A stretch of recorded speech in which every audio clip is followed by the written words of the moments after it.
절망은 없다, 이런 제목입니다. 우리의 처지와 형편이 어떠하든지 우리는 또다시 2017년 새해를 맞이하게 되었습니다. 이제 새해가 밝았습니다. 2017년입니다. 2016년은 이미 과거가 되어버렸습니다. 우린 2017년 한 해 더욱더 희망 그리고 비전을 가지고 살아야 될 줄 믿습니다. 이제 작년의 실패의 경험들, 쓰라린 실수들, 뼈아팠던 삶들 다 잊으셔도 괜찮습니다. 이제는 2017년입니다. 우리는 작년에 많은 실수들을 했을 거예요. 또 우리에게 많은 허물들이 있을 테고, 하지만 우리가 어제 다 회개했습니다. 그죠? 예배를 통해서 회개하고 하나님 앞에 바로 서기로 다짐했습니다. 그리고 하나님은 우리의 회개 기도를 들어주셨는 줄 믿습니다. 우리의 모든 죄를 용서하셨을 뿐만 아니라 우리의 모든 죄악을 다 잊어버리셨습니다. 과거에 있었던 쓰라린 경험, 또 내 행복과 기쁨과 평안을 빼앗아갔던 우리의 죄책감, 여러분 다 벗어버리기 바랍니다. 이런 것들이 더 이상 여러분의 발목을 잡게 하지 마십시오. 여러분 속에 있는 한들, 아픔들, 죄책감들, 이런 것들이 더 이상 여러분의 발목을 잡지 못하고 여러분의 앞길을 막지 않아야 될 줄 믿습니다. 이제 다 묻어버리시고 새해 새 출발을 하시기를 바랍니다. 마귀는요, 자꾸 우리의 과거를 들춰냅니다. 우리의 아픈 곳을 콕콕 찌릅니다. 내가 잊어버렸던 과거의 아픔들, 상처들, 이런 것들을 자꾸 들춰냅니다. 이유가 뭔지 아세요? 우리가 거기에 매이길 원하는 거예요. 그 굴레에서 빠져나오지 못하도록 만드는 거예요. 여러분, 우리가 상처를 계속 기억하고 있으면 그것이 올무가 돼서 우리가 사단의 손에서 벗어나질 못합니다. 우리의 죄책감들, 우리의 상처들, 우리의 잘못된 자괴감들, 죄책감들, 이런 것들이 결코 좋은 게 아니에요. 잊어버리십시오. 사단의 괴계에서 벗어나십시오. 더 이상 부정적인 생각, 죄책감, 죄악에서 이제는 벗어나시기를 간절히 축원드립니다. 마귀는 자꾸 생각나게 하지만 성령님은 잊게 하십니다. 우리가 우리의 과거를 잊어버리게 하시고 우리의 미래를 보게 하십니다. 우리의 어두웠던 시절을 잊어버리게 하시고 우리에게 희망을 보여주십니다. 그리고 새로운 약속들을 우리 성령 하나님은 주시는 줄 믿습니다. 이제 2017년은 약한 생각을 버리시고 강한 생각을 하시기 바랍니다. 추악한 생각을 버리시고 선한 것들을 생각하시기 바랍니다. 미움과 증오를 버리시고 사랑을 계획하시기를 바랍니다. 실패할 것이라는 생각을 버리시고 하나님이 함께 하시면 승리할 것이라고 믿으시기를 바랍니다. 2016년은 잊어버리십시오. 그리고 오직 희망찬 2017년을 맞이하시기를 축원드립니다. 우리의 환경이 아무리 어려워도 우리 크리스찬은 절망해서는 안 됩니다. 절망한다는 것은 하나님의 은혜를 무시하는 행위입니다. 그리고 혹시라도 나는 힘이 없다고, 나는 죄인이라고 자책하는 분이 있다면 이건 역시 예수 그리스도의 십자가를 헛되게 하는 행위입니다. 우리의 죄를 다 사하셨습니다. 우리가 고백하기만 하면 그 죄를 사하셨습니다. 그러므로 사랑하는 여러분, 예수 그리스도의 보혈을 믿고 하나님의 은혜를 믿고 2017년은 일어나십시오. 2017년도에는 오직 전능하신 우리 하나님만 의지하십시오. 하나님 앞에 선 사람들에게는 더 이상 절망은 없습니다. 40세의 민족을 구해보겠다고 혈기왕성하게 나섰던 모세는 절망의 노예가 되어집니다. 애굽 사람을 자기도 모르게, 동족을 괴롭히니까 자기도 모르게 손이 한번 나갔는데 그것이 살인펀치가 돼가지고 애굽인이 죽습니다. 그리고 그는 그 일로 인해서 도망자의 신세가 되어집니다. 미디안 광야로 도망가서 40년을 살았습니다. 숨어 살았습니다. 고통 속에 살았습니다. 근데 알고 보니까 그게 우연이 아니더라는 거예요. 그에게는 힘든 시절이었지만 결코 우연이 아니었습니다. 다 하나님이 하시는 일이었습니다. 나중에 알고 봤더니 바로 그 광야가 이스라엘 백성을 인도해야 될 모세의 활동 무대였던 거예요. 나중에 알고 봤더니 그 광야가 하나님의 율법을 받는 자리였던 거예요. 나중에 알고 봤더니 하나님은 훈련시키고 또 훈련시켜서 모세가 유능한 지도자가 될 수 있도록 갈고 닦게 하신 곳이 바로 미디안 광야였던 거예요. 다 하나님의 기묘한 섭리였습니다. 지날 때는 잘 모릅니다. 그러나 지나고 보면 압니다. 아, 하나님의 섭리였구나. 사실 어려움의 시절을, 고통의 시절을 지날 때 하나님의 섭리를 아는 사람은 정말 지혜로운 사람입니다. 그리고 지나놓고 깨닫는 사람도 대단히 훌륭한 사람입니다. 근데 지나놓고도 깨닫지 못하는 사람 너무 어리석습니다. 여러분 깨닫게 되기를 바랍니다. 40년간 광야에서 양치기 생활을 하던 모세는 가시떨기에서 하나님을 만납니다. 거기서 죄를 다 씻습니다. 거기서 자기의 신을 벗어버립니다. 그리고 양치기에서 이제 이스라엘의 지도자로 세움을 받게 됩니다. 한마디로 모세의 운명이 바뀌어버렸어요. 양치기에서 이스라엘의 지도자로 그의 운명이 바뀌었습니다. 여러분 하나님을 만나면 우리의 운명이 바뀝니다. 하나님을 만나서 운명이 바뀐 사람은 수도 없이 많습니다. 바울도 그렇고 베드로도 그렇고 부족하지만 저도 하나님 만나고 인생이 바뀐 사람입니다. 하나님을 만나고 나면 우리 인생들이 바뀝니다. 하나님께서 모세를 불러 쓰시는 모습을 보면서 하나님 앞에는, 아니 하나님 안에 있는 사람에게는 그 어떤 절망도 없다, 이런 사실들을 보게 됩니다. 모세를 보면서 그래요. 예수 안에 있는 사람, 하나님 안에 붙잡혀 사는 사람에게는 그 어떤 상황도 절망이 아니다, 이것을 느끼게 돼요. 우리는 절망할 필요가 없습니다. 혹시 여러분 가운데 나는 무능하다 이런 생각하고 있는 분 있습니까? 무능해도 절망할 필요가 없습니다. 하나님이 모세에게 말씀하십니다. 바로에게 가서 하나님의 백성을 인도해내라 말씀하십니다. 그때 모세는 5번이나 거절을 합니다.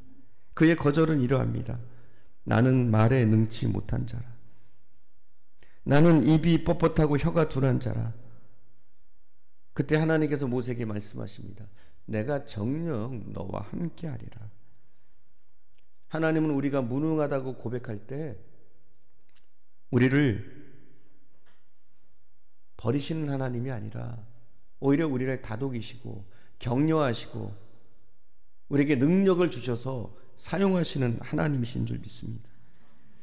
하나님은 갖추어진 사람을 쓰시는 게 아니에요. 덜 갖추어진 사람을 하나님의 은혜와 능력으로 만들어서 쓰시더라고요. 아무리 무능해도 하나님이 함께 하시면 누구든지 능력자가 되어줄 수가 있습니다.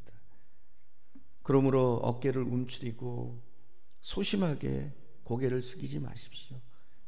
오히려 그때 내가 움츠려들 때, 그때가 하나님을 의지할 때입니다. 오히려 그때가 하나님이 나를 들어 사용하실 만한 때인 줄 믿습니다.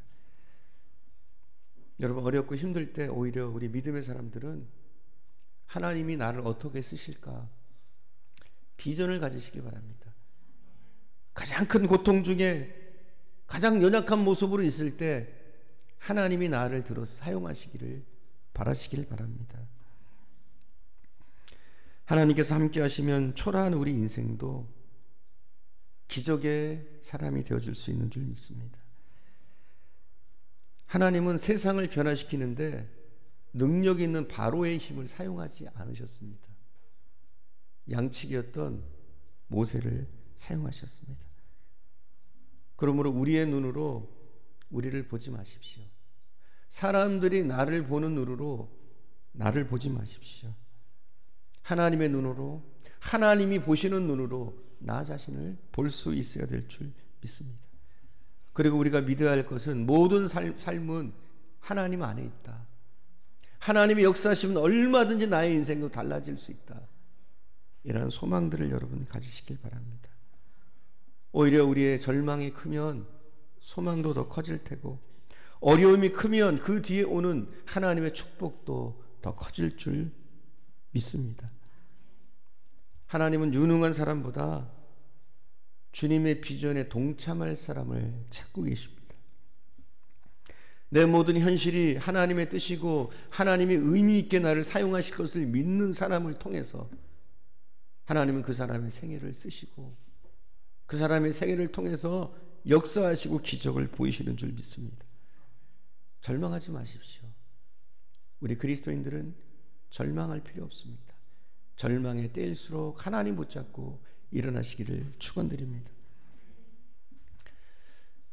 또 하나님 안에는 나이가 많다고 절망할 필요도 없어요.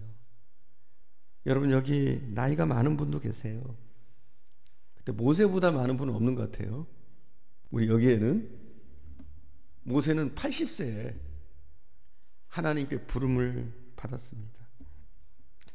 흰 백발이 철렁이는 양털처럼 휘날리는 그런 80의 나이에 이마에 밭고랑이 패이고 어떻게 보면 몰골이 초라해 보이는 그런 모세, 80의 모세를 하나님은 사용하셨습니다. 40의 팔팔한 나이의 모세를 사용하신 것이 아니라 오히려 80의 모세를 사용하셨습니다. 그리고 그를 80에 불러서 40년간 이스라엘의 지도자로 사용하시는 줄 믿습니다. 하나님이 쓰시는 사람은 나이가 문제가 아닙니다. 열정이 문제입니다. 그 믿음이 문제입니다.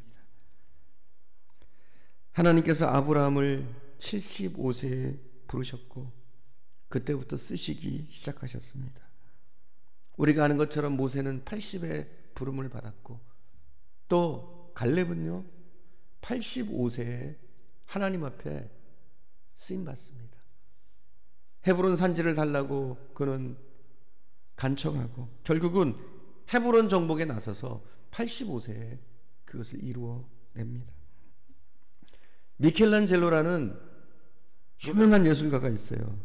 미켈란젤로의 명작들은 80세 이후에 나왔습니다. 우리가 잘 아는 KFC 잘 아시죠? KFC의 창업자 커넬 샌더스는 65세에 창업을 했어요. 65세에 창업을 해서 3만 3천 개의 브랜치를 가진 어마어마한 기업을 이루었습니다. 하나님은 나이에 관계없이 사람을 사용하십니다. 여러분 언제라도 늦었다고 생각하지 마십시오. 언제라도 여러분이 이것을 해야겠다, 내가 이것을 해야 될 때다 그러면 이것이 나에게 기회구나 생각하고 시작하십시오. 해야 할 일을 지금부터 시작하십시오. 그때가 여러분의 인생에서 가장 젊을 때입니다. 하나님 보실 때 가장 왕성한 때입니다. 하나님 보실 때. 그러니 나이 많다고 늦었다고 생각하지 마시고 옳은 일이라면, 주 앞에 해야 될 일이라면 지금부터라도 시작하시기를 바랍니다. 우리는 나이 때문에 더 이상 절망할 필요 없습니다. 혹시 여러분 가운데 절망하신 분 있습니까? 절망하신 분? 절망에서도 우린 절망할 필요가 없습니다. 요즘 우울증 환자들이 굉장히 많습니다. 특별히 한국에 우울증 환자들이 많은데 우리나라가 불명예스럽게도 OECD 국가 중에 우울증 환자가 가장 많은 나라예요. 그리고 자살률이 가장 높은 나라가 우리나라예요. 참 안타까운 거예요. 근데 성경에도 보면 우울증 환자들이 나와요. 엘리야가 그랬습니다. 대단한 사람이었던 엘리야가 우울증 환자였어요. 갈멜산에서 그 위대한 전투를 치르고 나서 그때 이후에 그는 심한 우울증에 시달립니다. 이세벨에 쫓겨 도망가면서 그는 극심한 우울증에 걸려서 한탄하면서 하나님 앞에 나를 죽여달라고 하소연하는 엘리야의 모습을 보게 됩니다. 저는 모세도 그런 우울증을 겪었던 사람이라고 생각되어집니다. 모세도 미디안 광야에서 40년의 생활, 그가 우울증에 걸린 이유는 동족에게 느끼는 배신감 이런 게 아니었을까 싶어요.